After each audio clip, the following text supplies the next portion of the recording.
లేదండి. శివుడు కేశవుడు ఒక్కడే, వెంకటేశ్వరుడు ఆయనే, కాళహస్తీశ్వరుడు ఆయన. మాకు ఏమాత్రం భేదం లేదు. భగవత్పాది శంకరులు మనకు అదే ఉపదేశించారు. శివకేశవులలో భేదం చూడద్దు. శివాయ విష్ణురూపాయ శివరూపాయ విష్ణువే. శివశ్చ హృదయం విష్ణు, విష్ణోశ్చ హృదయం శివ. శివుడు విష్ణువు వీరిద్దరిలో ఏమాత్రం భేదాన్ని చూడకండి. నాలుగో యుగంలో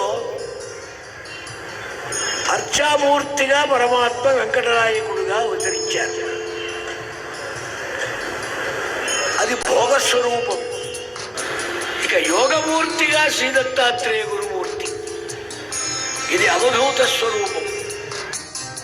జాగ్రత్త అవస్థలో భక్తులను అంటుకొని వెంటబడి కన్ను తెరిచి అనుగ్రహించే మూర్తులే రెండు. ఒకటి వెంకటేశ్వరుడు, మరొకటి శ్రీదత్తాత్రేయ గురుమూర్తి. పరమాత్మ ఇద్దరవుతారా అని కలవు వెంకటనాయక వెంకటాచల వాసీచ. దత్తాత్రేయ సహస్రనామంలో ఇదొక నామం. వెంకటాచల వాసీచ, వెంకటేశ్వరుడినే. వెంకటేశ్వర సహస్రనామంలో అత్రిపుత్ర, అనసూయా కుమార, ఆత్రేయ, శ్రీదత్త. వెంకటేశ్వర సహస్రనామంలో మా నామాలి.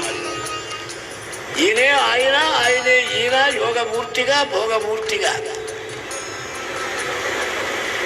అయినటువంటి మూర్తులుగా కలియుగంలో ప్రకాశిస్తారు. శ్రీ దత్తాత్రేయ గురుమూర్తి కలియుగంలోనే ఆవిర్భవించారు. వెంకటేశ్వర స్వామి వారు శ్రీ దత్తాత్రేయ మూర్తి కృతయుగం మొదట్లోనే ప్రారంభం. బ్రహ్మ కల్పంలో మొట్టమొదలు అవతరించిన మూర్తే శ్రీ దత్తాత్రేయ మూర్తి. భాగవతంలో ఆ షష్ఠ అన్నారు. వారిచ్చిన విష్ణు ప్రకారం వారు కానీ ఆయన అవతరించింది ఆరని కాదు. అక్కడ మనం గుర్తించాలి. ఇక్కడ అవతారాలు చెప్పారంటే భాగవతంలో చెప్పినవన్నీ ఒక యుగం తర్వాత ఒక యుగం అని అర్థం చేసుకుంటే పొరపాటు. భాగవతం అర్థం కానట్లే. సందర్భం వచ్చినప్పుడల్లా పరీక్షిత్ అడిగిన దానికి ఆ సమాధినిష్ఠుడైన శ్రీశుకయోగి సందర్భం వచ్చినప్పుడల్లా స్ఫురించిందల్లా చెప్పారు. కాబట్టి కాలక్రమం కాదది. ప్రథమ అవతారం శ్రీ దత్తాత్రేయ.